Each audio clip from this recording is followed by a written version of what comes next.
जय हिंद। नमस्कार साथियों, हमारे डिजिटल प्लेटफॉर्म रॉयल एकेडमी पर आप सभी का स्वागत है। तो दोस्तों, सबको पता होगा कि आज आपके लिए हम लेकर आए हैं एक छोटा सा टॉपिक और बढ़िया सा मोस्ट इम्पोर्टेंट टॉपिक। ठीक है, तो इसमें आज अपन देखेंगे कि जो आग के लिए जो आवश्यक तत्व है, आग के लिए आवश्यक तत्व बोल सकते हैं या आग के लिए मूलभूत आवश्यकताएं, कि आग के लिए मूलभूत आवश्यकताएं क्या होती है। क्योंकि अपना जो चाहे कोई सा भी एग्जाम हो, फायर से संबंधित अगर कोई सा भी एग्जाम आता है तो उसमें इस प्रकार का क्वेश्चन है, चाहे वो फायर ट्रायंगल से संबंधित है, किसी भी प्रकार का क्वेश्चन है, वो डेफिनेट या 100% क्या किया जाता है, उसमें पूछा जाता है। तो उस क्वेश्चन को अपन इसमें हल करेंगे। ठीक है, तो अपन देखेंगे कि आग के लिए या आग बुझाने के लिए आवश्यक तत्व है।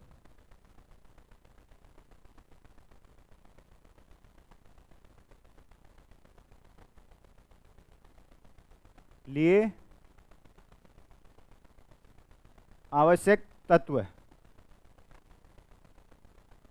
ठीक है, आग के लिए आवश्यक तत्व है, या जिसको अपन क्या बोल सकते हैं, आग के लिए मूलभूत आवश्यकताएं।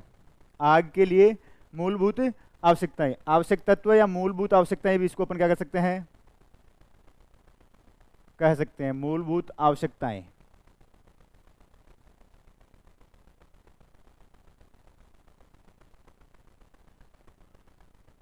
आग के लिए मूलभूत आवश्यकताएं। अब इसमें देखो कि एग्जाम में क्या किया जाता है कि हर चीज को अलग अलग तरीके से पूछ लेते हैं कि आग के लिए किन तत्वों की आवश्यकता होती है, या आग लगने के लिए आग के लिए कौन कौन से तत्व आवश्यक होते हैं। आग के लिए चाहे आग लगने के लिए पूछा जाए तो वो एक ही चीज है। आग लगने के लिए भी अगर आपको पूछा जाता है कि कहीं पे भी अगर आग लगती है तो उसके लिए जो आवश्यक तत्व है या जो मूल तत्व है वो कौन कौन से है, या आग लगने के लिए जो मूलभूत आवश्यकताएं कौन कौन सी है। तो अब अपने देखा था कि आग लगने के लिए, आग के लिए जो मूलभूत आवश्यकताएं होती है वो मुख्य रूप से कितनी होती है, 3। ठीक है, कि अगर कहीं पे भी आग लगती है तो उसके लिए जो 3 मूलभूत आवश्यकताओं की जरूरत पड़ती है, या 3 चीजों की आवश्यकता होती है। ठीक है, तो अब वो 3 कौन कौन सी है, इसमें आप पहला दे सकते हैं ईंधन, जिसको अपन ताप भी बोल सकते हैं, और इसको अपन क्या बोल सकते हैं, फ्यूल भी कह सकते हैं। ठीक है, पहला तो है ये कि आग के लिए जो 3 मूलभूत आवश्यकताएं हैं उसमें पहले क्या हो जाएगा आपका, ईंधन ले लीजिए। ठीक है, इसी को ईंधन को अपन क्या कहते हैं, सॉरी ताप नहीं आएगा, जलने वाला पदार्थ, जलने वाला पदार्थ, और जिसको अपन कह सकते हैं फ्यूल भी कह सकते हैं। ठीक है, तो आग के लिए पहले मूलभूत आवश्यकता हो जाएगी कि जलने वाला पदार्थ होना चाहिए, या उसके लिए ईंधन होना चाहिए या फ्यूल होना चाहिए। यानी आग के लिए पर्याप्त मात्रा में पहले तो क्या होना चाहिए, आपका ईंधन होना चाहिए।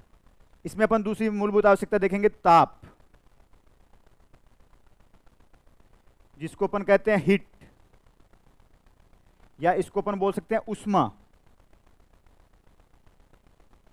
ठीक है, हीट, ताप या उष्मा।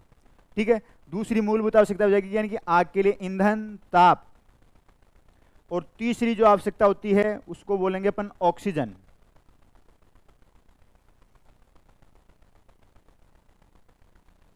तीसरी मूलभूत आवश्यकता हो जाएगी ऑक्सीजन, और जिसको अपन क्या कह सकते हैं, O2 भी कह सकते हैं। आग के लिए जो 3 मूलभूत आवश्यकताएं, अब अगर आपको जैसे मान लीजिए इसमें सीधा सा है कि आग लगने के लिए किन मूलभूत आवश्यकताओं की आवश्यकता होती है, आग लगने के लिए किन मुख्य रूप से जो तत्व आवश्यक होते हैं उनकी आवश्यकता होती है, वो कौन कौन से होते हैं।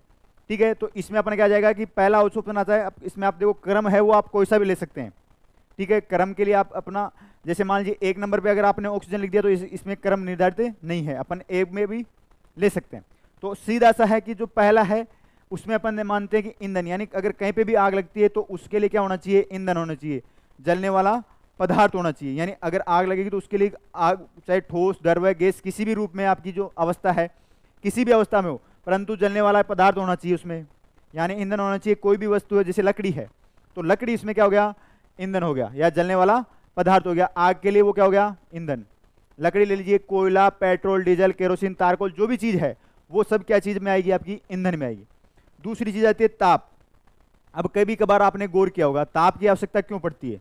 अपन किसी भी चीज को जलाते हैं तो अपन क्या करते हैं, माचिस का उपयोग करते हैं।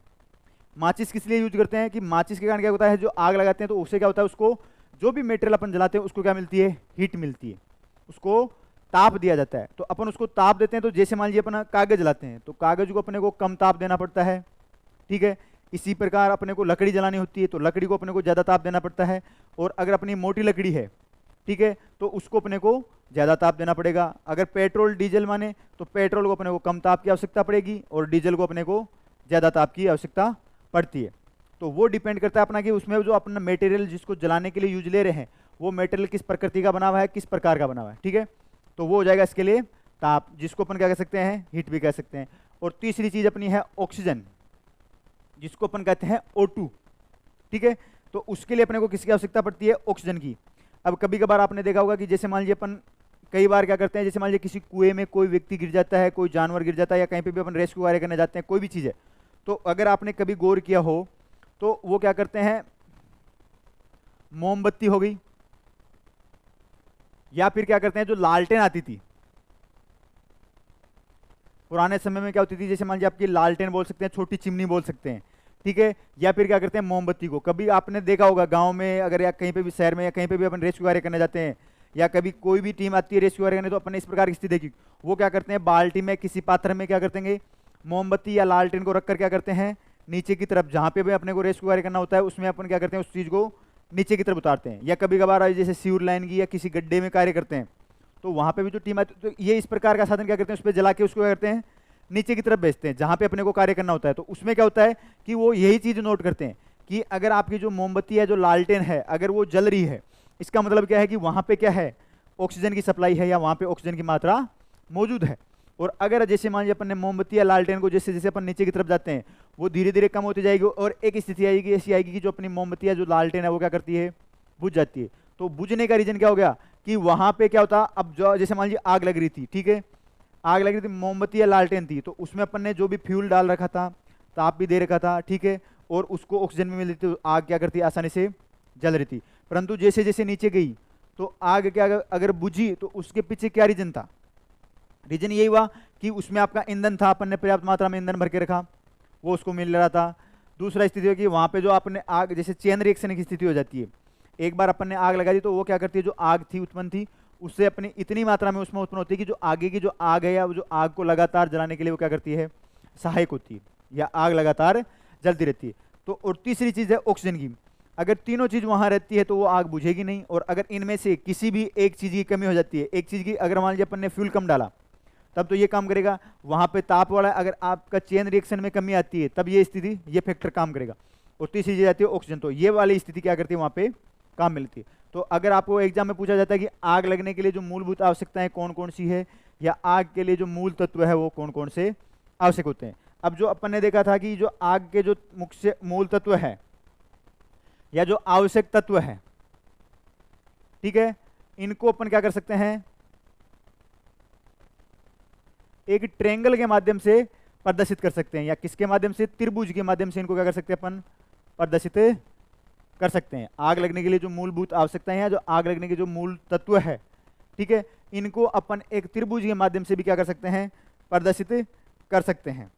तो उसमें त्रिभुज के माध्यम से प्रदर्शित करने के पीछे रीजन क्या हो जाएगा कि जो, अब जैसे मान लीजिए ये वाला है आपका, ठीक है, अब इसमें क्या करना है अपना, जैसे मान लीजिए ये त्रिभुज तीन भुजाओं से घिरी आकृति को क्या कहा जाता है, त्रिभुज। अब इसमें तीन भुजाएं हैं, अब इसमें भी वही चीज आ जाती है कि अपन ने जो आग लगने के लिए तीन मूलभूत आवश्यकताएं क्या थी, O2, हीट और फ्यूल, यही तो था, ईंधन, ताप और ऑक्सीजन। आग लगने के लिए तीन मूलभूत आवश्यकताएं, और अगर इन्हीं को अपन त्रिभुज के माध्यम से प्रदर्शित करते हैं तो इसमें आप पहले ले लीजिए O2 ऑक्सीजन, यहां पे ले लीजिए अपना हीट ताप का, और ये वाली स्थिति ये बुझा क्या करेंगे अपन, इसको ले लेंगे अपन फ्यूल, ईंधन, ठीक है।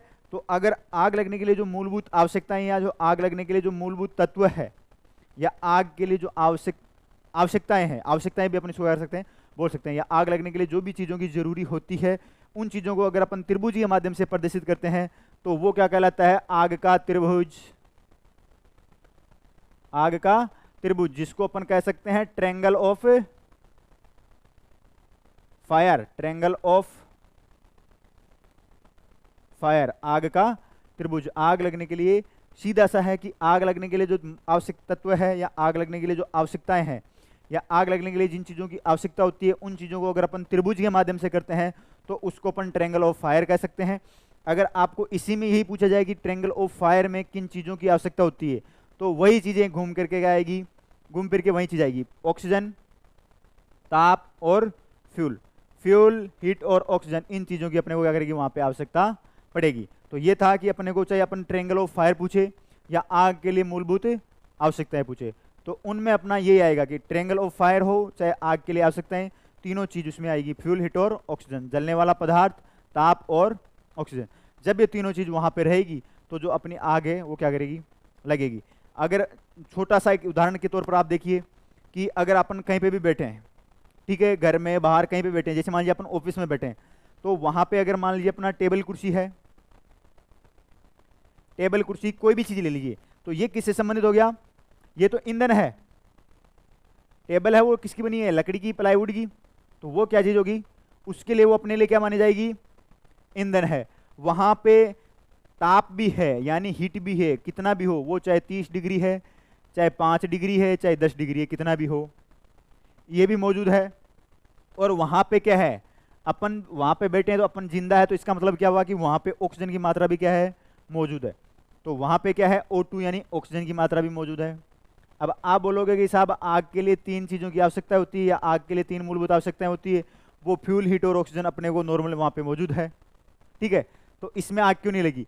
अब इसमें देखिए कि आपका ईंधन है, ठीक है, मान लेंगे ईंधन है, ताप भी है, ऑक्सीजन भी है। अब आग के लिए पर्याप्त मात्रा में जो ऑक्सीजन चाहिए वो ऑक्सीजन है, अपन जीवित है, इसका मतलब वहाँ पे ऑक्सीजन पर्याप्त मात्रा में है। ईंधन है, जलने के लिए लकड़ी है, चाहे प्लाईवुड का हो, कोई सा भी है अपना, वो जलने के लिए। अब इसमें क्या होता है कि जैसे मान लीजिए आपको अभी पहले बताया था कि कोई भी चीज़ है उसमें क्या होता है, कागज के लिए कम ताप की आवश्यकता, अलग अलग चीज़ के लिए जो अपना जलने का तापमान है यानी फ्लैश पॉइंट, फायर पॉइंट वो है, वो अलग अलग चीज़ का क्या होता है, अलग अलग निर्धारित होता है। किसी चीज़ के लिए अपने को कम ताप की आवश्यकता होती है, किसी चीज़ के लिए ज़्यादा ताप की आवश्यकता होती है। अब जैसे गाँव में कच्चे घर बनाते हैं, कच्चे घरों में जिसको बनाने के लिए जो यूज में लेते हैं यानी पुश टाइप जिससे बनाते हैं, तो वो जो बहुत जल्दी क्या करता है, आग पकड़ लेता है। एक अपना लकड़ी से या अपन इस प्रकार के मेटेरियल से बनाएंगे वो क्या करता है, थोड़ा सा लेट आग पकड़ता है। तो यहाँ पे जो अपनी टेबल या जो लकड़ी यूज में ली है वो अपने जैसे मान लीजिए अपना 30 डिग्री तापमान है, तो जो लकड़ी है उसके जलने का जो तापमान है वो 30 डिग्री से ज़्यादा होना चाहिए, 50 डिग्री कितना भी है, 50 है, 100 डिग्री कितना भी है, ठीक है, इतना तापमान होना चाहिए, तब उसमें क्या करेगी, आग लगेगी। तो वो उसके ताप के बराबर ताप नहीं है, क्योंकि 30 डिग्री है, उसको अगर जलने के लिए 50 डिग्री ताप की आवश्यकता है, तो 50 डिग्री जैसे ये ताप अपन 50 डिग्री पहुंचाएंगे तब आग लगेगी। अगर इसका ताप 50 डिग्री नहीं पहुंचेगा तो उसमें कभी आग नहीं लगेगी। चाहे आपके 24 घंटे अपन जहाँ पे भी रहते हैं हर जगह पता है ईंधन, ताप, ऑक्सीजन तीनों चीज़ रहती है, परंतु उसमें क्या होता है कि हर चीज़ के लिए जलने का तापमान क्या हो जाता है, अलग हो जाता है। जैसे ही वो उस ताप को अपन वहाँ पर, अगरबत्ती है, अगरबत्ती रखी रहती है उसमें कभी आग नहीं लगती, जलती नहीं है वो। और जैसे अपने को उसको जलाना होता है, अपन माचिस की तीली ली जैसे अपन उसको चलाते हैं तो वो क्या होती है, जलना शुरू हो जाती है। और वो क्या करती है, एक बार अपन ने जला दिया तो वो क्या करती है, आगे की तरफ धीरे धीरे क्या करती रहती है, जलती जाती है। तो उसके पीछे भी क्या रीजन हुआ कि यहाँ से अपन ने जो ताप, इसको जो आवश्यक ताप था वो अपन माचिस के माध्यम से अपन ने इसको आवश्यक मात्रा में जो ताप की आवश्यकता थी वो उसकी पूर्ति कर दी।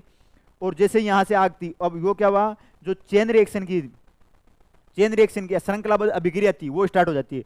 तो यहाँ पे जो ताप उत्पन्न होता है वो क्या करता है, धीरे धीरे जो आसपास की जो भी यहाँ का जो हिस्सा है उसको भी वो क्या करता है, ताप देता है या उष्मा प्रदान करता है। और ये धीरे धीरे क्या करती है, जो अपनी मोमबत्ती है, जो आग है, वो क्या करती है, धीरे धीरे आगे की तरफ क्या करती रहती है, फैलती रहती है। तो चलिए दोस्तों, आज अपना ये चैप्टर था छोटा सा कि आग के लिए जो मूलभूत आवश्यकताएं हैं, और इसी चैप्टर को अपन कह सकते हैं कि ट्रायंगल ऑफ फायर, आग का त्रिभुज, ठीक है। तो चलिए दोस्तों, मिलते हैं नेक्स्ट वीडियो में, नेक्स्ट क्लास में। उतने लिए आज के लिए सभी को जय हिंद, जय भारत।